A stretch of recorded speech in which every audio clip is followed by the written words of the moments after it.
Anyways,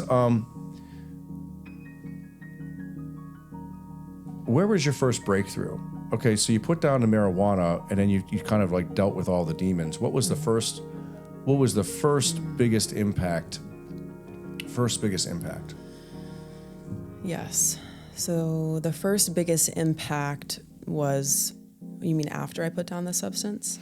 Or whichever one. Okay. I know from that statement you had said had happened. I'm just kind of curious because I think the people that haven't gone through it yet don't know what it looks like or don't know, there's this whole misconception. Yeah. And even when I was looking for mental health help, that's kind of why I developed my whole philosophy. I can show it to you at some point in time. It's the integral person theory is what I'm calling it right now, but it's kind of a physiological, cognitive, and emotional connection.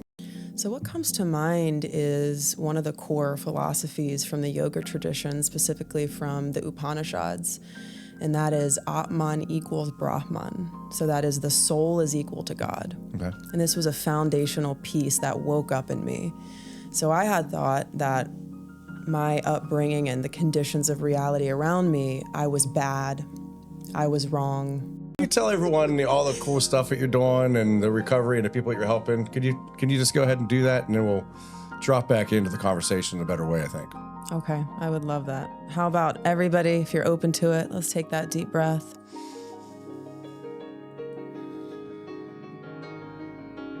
And thank you so much for having me.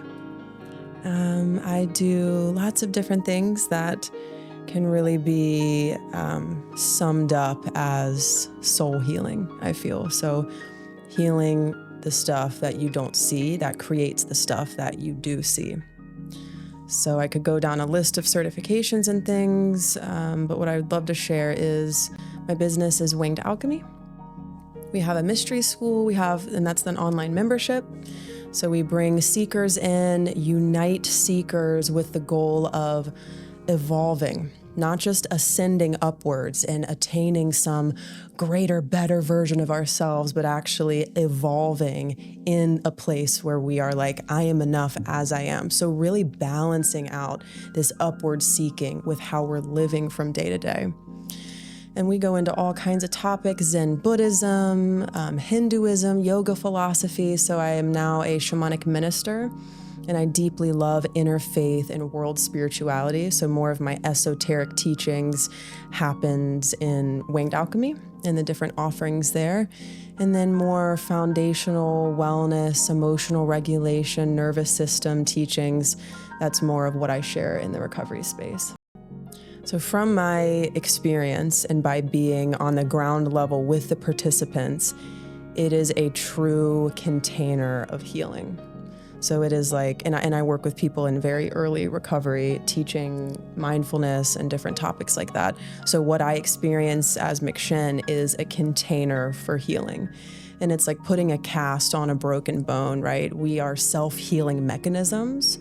Our mind, our body, our soul, we are a self-healing mechanism that within the right container, we can initiate that self-healing. And that's a state of fragmentation. So what I love to talk about is the word recovery. What are we recovering? And this is the reunification of the self. Recovery is to recover something, to bring yourself back into a state of wholeness. Healing means wholeness. Yoga means union. So that teaching I bring up really often.